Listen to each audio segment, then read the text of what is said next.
Because there's nothing else quite like this little book in the Bible, is there? Now, we can't stop singing about sex or love. If you look at the top songs, the ones that are always playing on the radio, there's always going to be love songs. And if they're not happy love songs, they're sad love songs. If they're not sad love songs, they're angry love songs. Whatever kind of love song, we are always listening to and singing love songs. But this book in the Bible is called the Song of Songs. Just like when Christians say that Jesus is the King of Kings, they mean he is the best and highest of kings. To call this little book the Song of Songs is to say, here is the best and finest of all songs. Better than all the love songs written by Ed Sheeran, Doja Cat, or even Taylor Swift. That last one was painful for me to say. This one is actually the best of all songs. And so this is the love song that we have to get stuck in our heads, bouncing around on repeat. This is the love song whose lyrics you should be humming to yourself. And therefore, we must understand what is going on in this little book. As we journey into this Song of Songs, we're going to look at 3 features, 4 characters, 5 messages, but 1 big burning question. So we're going to move pretty quick. I hope you buckle in. Let's dive right in and look at the 3 features of the song. I'm starting here so we can get a grip of what is actually going on, right? I don't know if you read it and it's a little bit mind-boggling to try and follow what's actually happening here. So let's look at feature 1. It's poetry. Song of Songs is a book of poetry. I find it overwhelming to listen to just because image follows image and it explains one illustration with another one. Sometimes I wish they would just tell it to me straight. But of course, because it's feelings, it's got to be poetry, it's got to be beautiful, it's got to be moving. And so when you read the song, chew over the images one by one, really slowly, and get help. This commentary by Ian Duguid I found really helpful. He's got a couple of public lectures you can listen to online. I'm really relying on him, so just credit where credit is due. Here's my guy. It's so helpful to remember when you're listening to these images that the likeness is not visual. Did you listen to the reading and hear, you are like a mare among Pharaoh's chariots? She doesn't have like a long face and big flaring nostrils or the big horse teeth. No, she's like a hand-picked, decorated, royal horse, the very best of horses. Did you hear the woman talk about her body as a vineyard? It's not because she looks like a bunch of grapes. It's because her body requires tending and keeping, nurturing. Later on, her eyes get described like doves. They aren't these like black little beady eyes that look in different directions. A dove represents purity. He says she has bright and pure eyes. That's feature 1. The song is poetry. Feature 2, it's a stage play. When we read the Song of Songs, it's just like reading a script to a stage play. I don't know if you survived Shakespeare at high school. I didn't. But just like in theatre, there's these different characters that go back and forth. And if you look down in your paper Bible, they weren't up on the screen, but there's these little headings that explain which character is saying what part.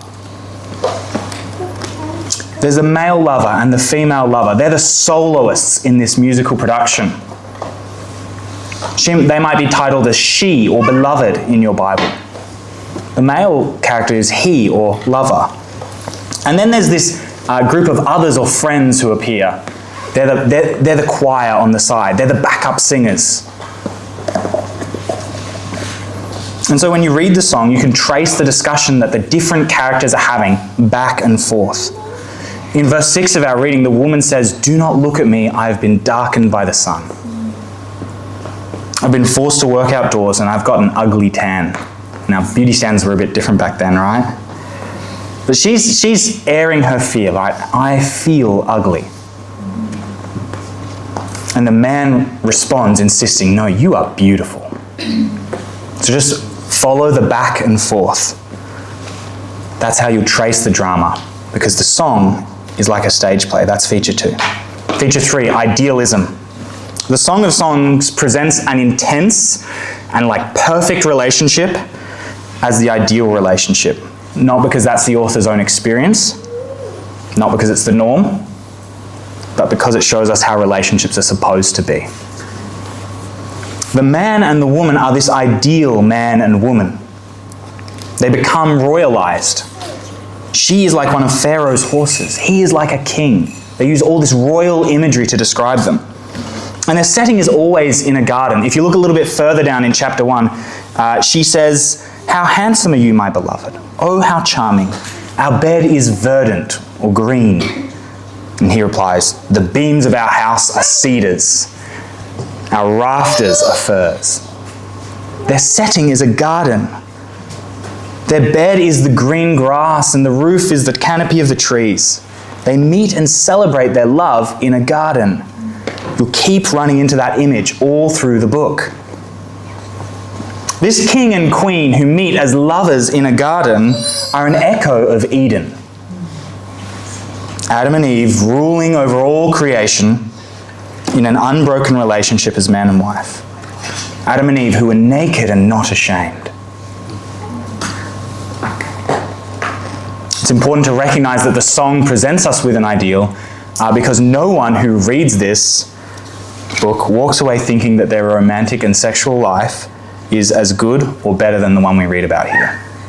However good or bad things are, the song calls all of us to a higher standard.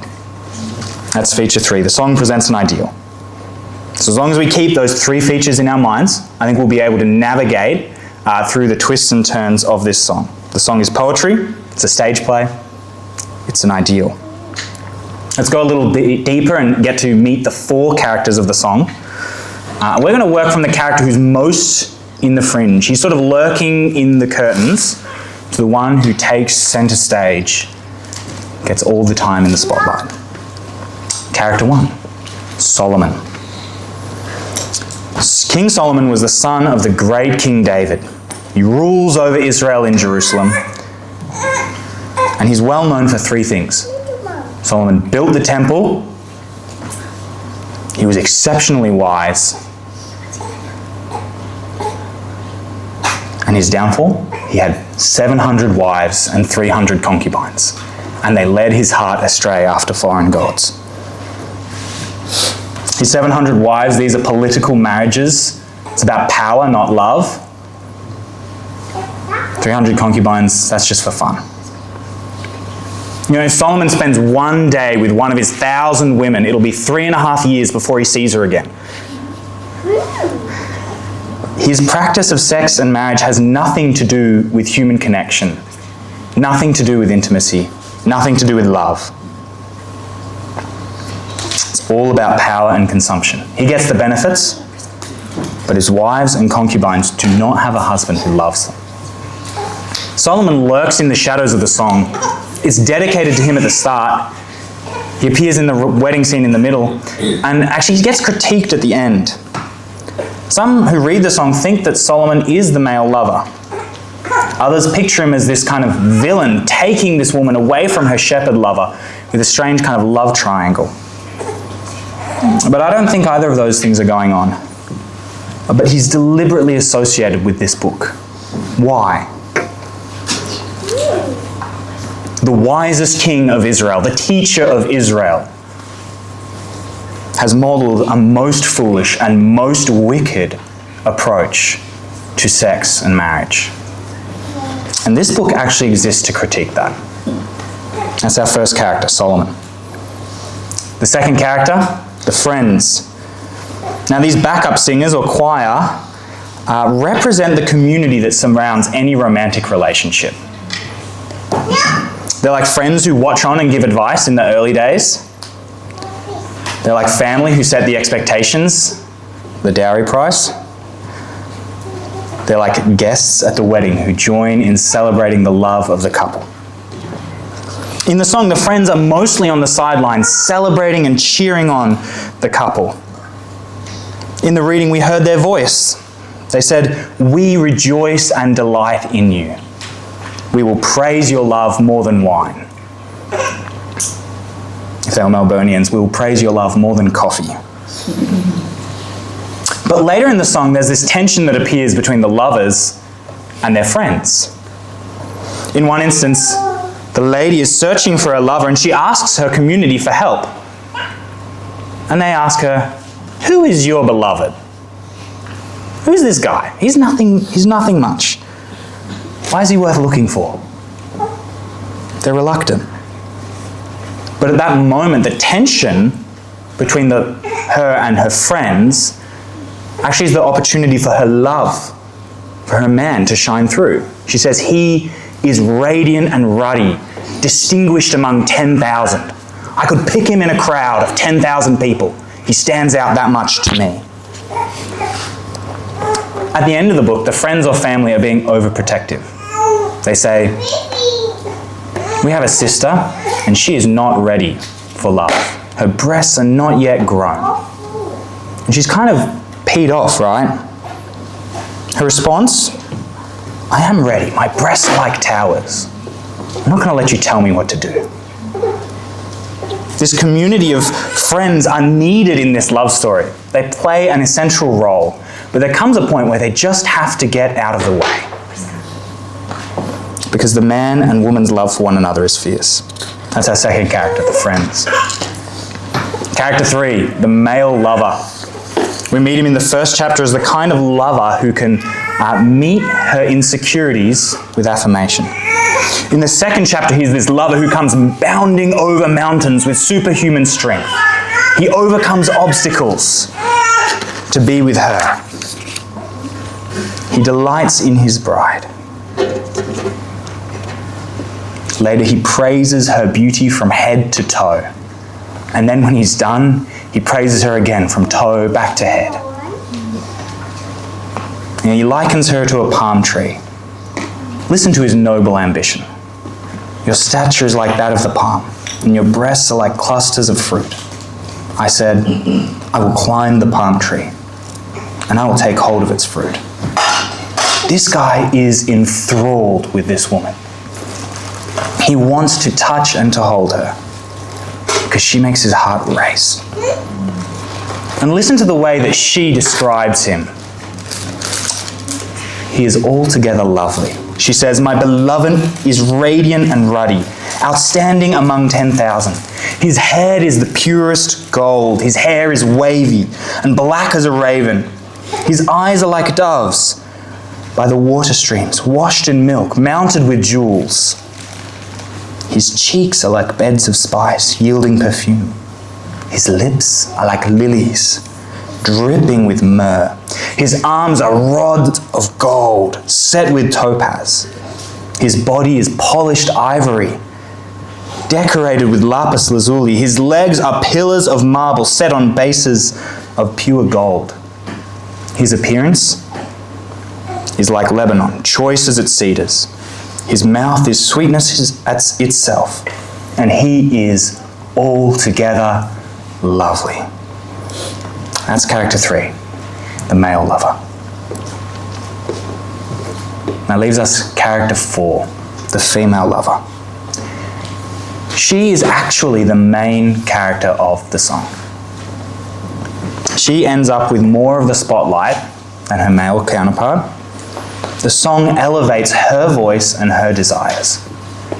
The song gives her the opening word. It opens with her desire. "Let him kiss me with the kisses of his mouth, for your love is more delightful than wine." She gets the final word as well. She closes the song with her invitation. "Come away, my beloved." You know, we get a chapter in and we go, "Yep, that's enough. Close the book. Move on. I'll read something like Acts. That's a little bit more safe." After 8 chapters, she says, "I haven't had enough. Come away with me, my beloved." There's still more. She longs to be with him. And throughout the song, she is the one who is searching for him. Whenever there's tension and distance, she is the one who comes searching for him. Listen also to the way he praises her. She is beautiful, pleasing, and full of delights. How beautiful are your sandaled feet, O prince's daughter. Your graceful legs are like jewels, the work of an artist's hands. Your navel is a rounded goblet that never lacks blended wine. Your waist is a mound of wheat encircled by lilies.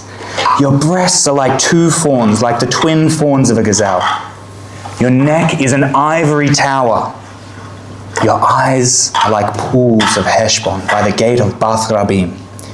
Your nose is like the tower of Damascus. Your head crowns you like Mount Carmel.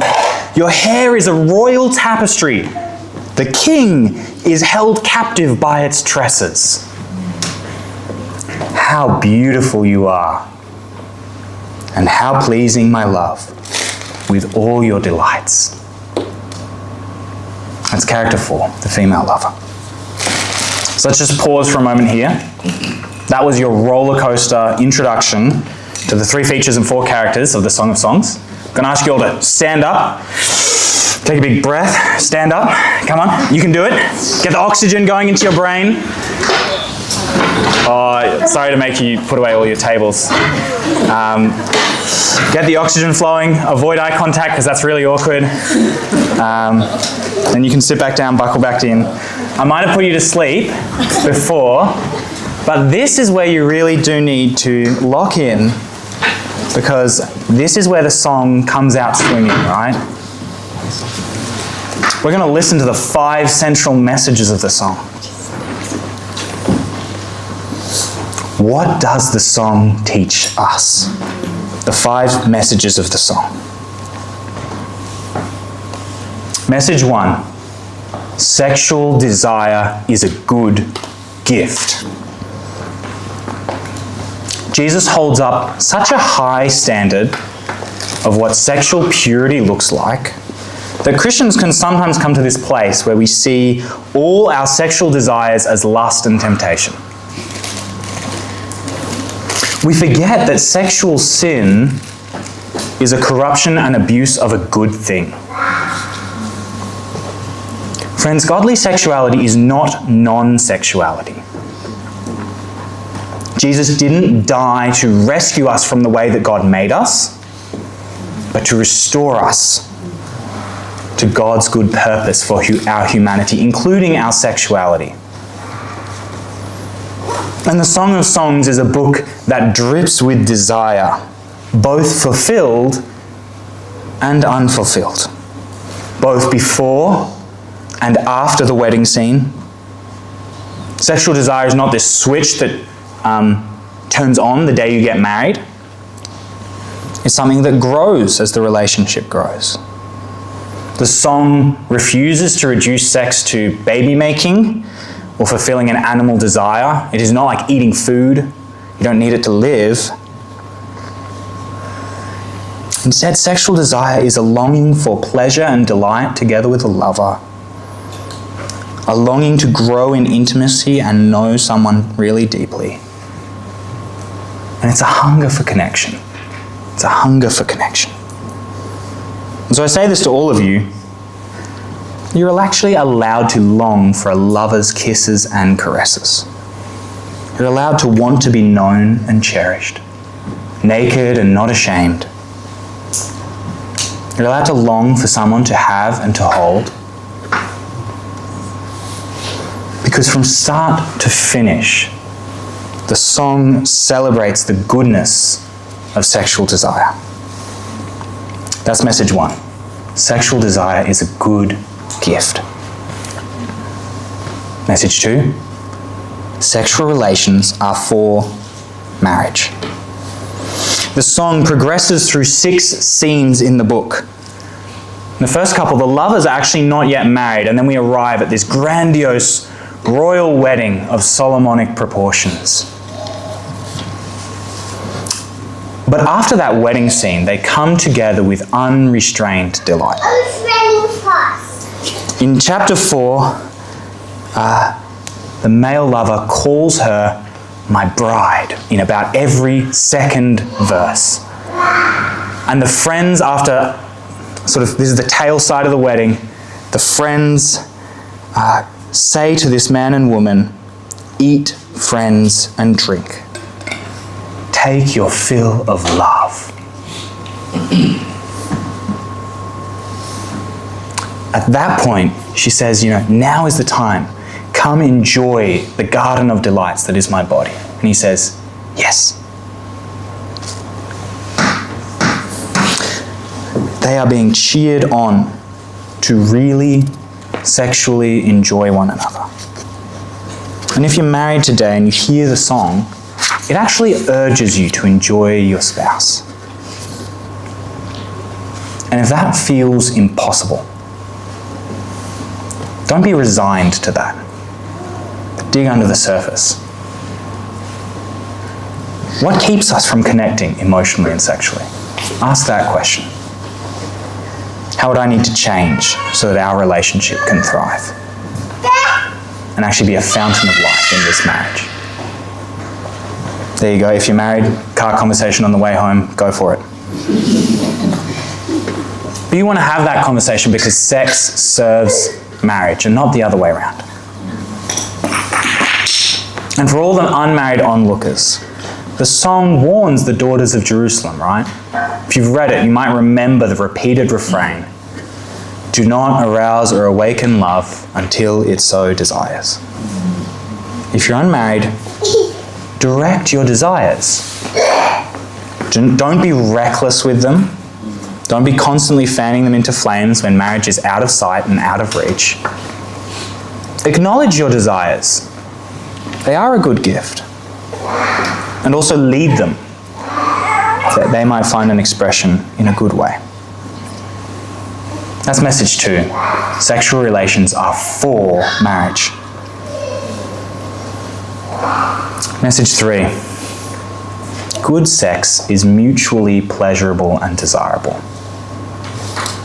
Throughout the song, there is this beautiful back and forth of desire and delight between the woman and the man. And good sex always goes both ways. It serves both lovers. It's so unlike Solomon, isn't it? Who takes and takes. He takes power, he takes pleasure, he consumes, but he does not ever connect. Solomon models this one way. It's clear that consent and free choice are the foundation of any mutual relationship. Any kind of abuse, pressure, coercion, or assault is not okay. It just isn't. There is not an excuse. No means no. Yes, 10 minutes ago doesn't matter. The fact that you're married doesn't matter.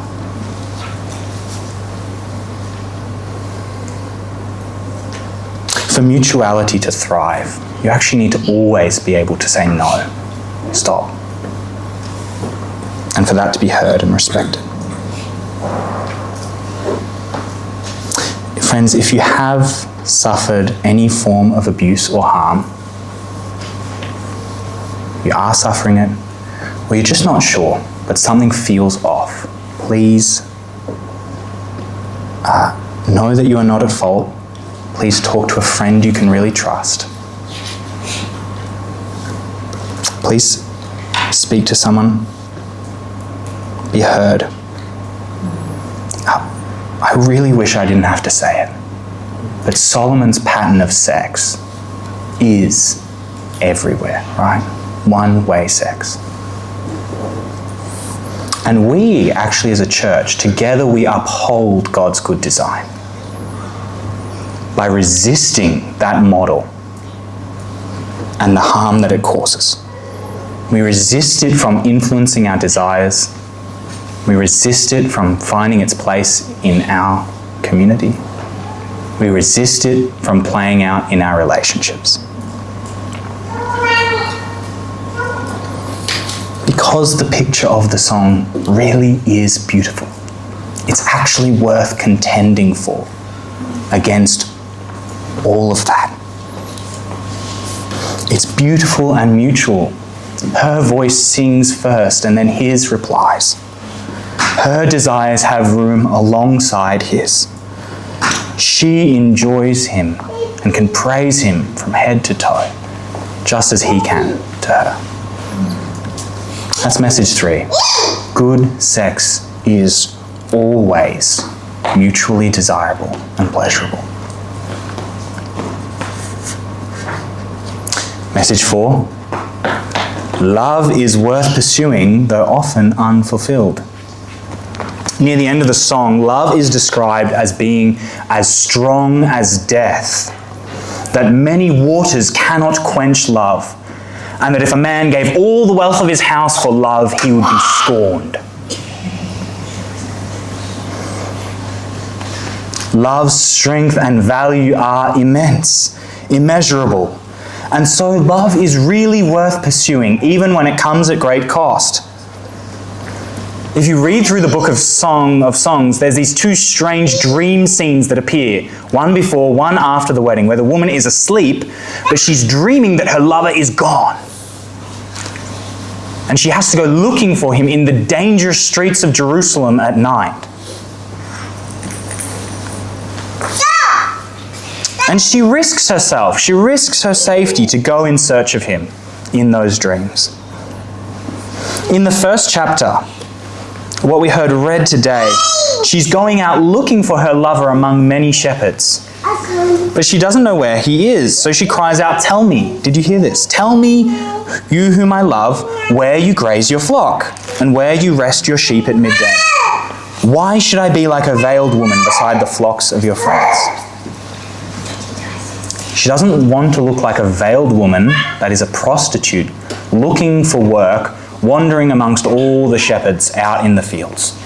That's not a safe place for her to be. But she sets out anyway in pursuit of her man, in pursuit of her lover. She takes a risk in pursuit of love. To her, it is worth it. But friends, even when she finds love, when she finds her lover, when they are finally married, it doesn't quench their desires. It doesn't end their searches. She must still pursue him after the wedding. And the desires of these 2 idealized lovers in the song are just so often unfulfilled. Even in the end, there is a longing to come away again. There is a longing for more. That's the 4th message. Love is worth pursuing even when unfulfilled. And here we come to message 5. Human sexual love does show us the intensity of God's redemptive love. Listen to this. It's from chapter 8. It's near the very end of the song. Love burns like a blazing fire, like the very flame of the Lord. This song about human sexual love doesn't mention God until this point, right? But at this point, the writer shows us that the intensity and power of love actually teaches us about our God. It shows us our God. It reminds us of him. Now, the Bible starts with a marriage in the Garden of Eden between Adam and Eve. And it ends with a marriage between the Lamb, Jesus, and his bride, the church, in Revelation.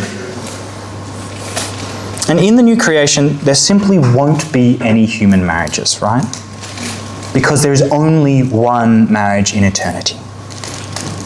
The marriage to which all earthly marriages point.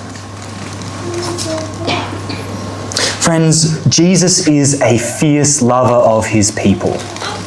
His love is stronger than death.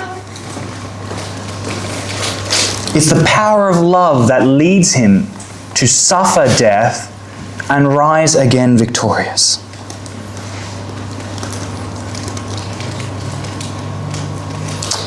And until we arrive at the wedding supper of the Lamb, the final glorious marriage, Jesus is very busy now with fierce love beautifying his bride.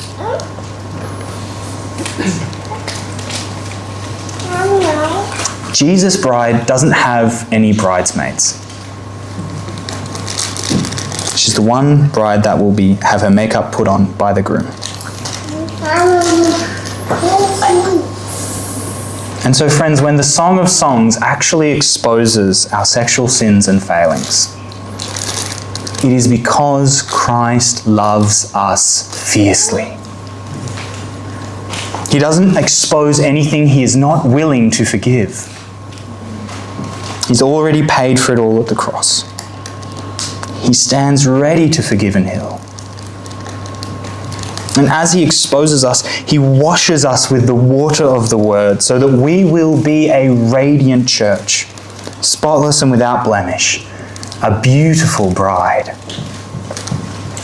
And on the great wedding day, he will clothe us with a beautiful, pure, white dress of his own righteousness. So if your dirtiness has been exposed today, it is because he loves you and has given himself for you. Let him wash you clean. Let him do that. Do not fear. As strong as the appeal of sexual sin may be, as deep as the shame, as painful as the guilt, his love is stronger. Stronger even than death. The intensity of the desires we see all through the song are but a candle. The Lord's redeeming love is a raging flame of fire. And that leaves us with one last thing. The one burning question of the song. What will you do with your sexual desires and your romantic longings? God gave you your longings as a gift. It is like a little candle you can hold in your hands. You can live your life abusing the gift, pursuing perverse sex. You can set your whole life on fire with uncontrolled, unruled sexual desires. You can live like Solomon with an internet harem of 1,000 wives and concubines. That's one thing you can do with this gift. Another thing you can do with this gift is you can avoid God's gift. You can squash and suppress all desire. You can snuff out the light of this little candle. You can live fearing desire, fearing intimacy, withdrawing from relationships, avoiding all the risks. You can pretend that godly sexuality is non-sexuality. Or you can nurture God's gift. Carry this little candle. Celebrate its light. Guard its goodness. Be warmed by its heat. Sit with your desires. Acknowledge them and entrust them to God. Direct them in the right way. Friends, when we steward and nurture God's gift, it's going to lead us through rosy days when the air is golden. The days of fresh love. It is going to lead us through the hope and excitement for the future, and through the deepest heartache and heartbreak. It will lead us through hurts and shame, through the disgrace and disgust of our own sins, through the lonely days and intimate moments. It will lead us to that wedding supper of the Lamb. C.S. Lewis writes that if you find there is nothing in this world that will satisfy your desires, the most probable explanation is that you are made for another world. I think that's why God gives us desire, right? When we arrive on that day, right, the wedding supper of the Lamb. That's the marriage we were really made for. We will be fully known and fiercely loved. We will belong to our beloved.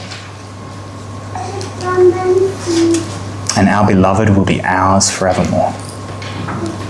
Nothing will ever come between. Quine's going to come now and lead us in prayer.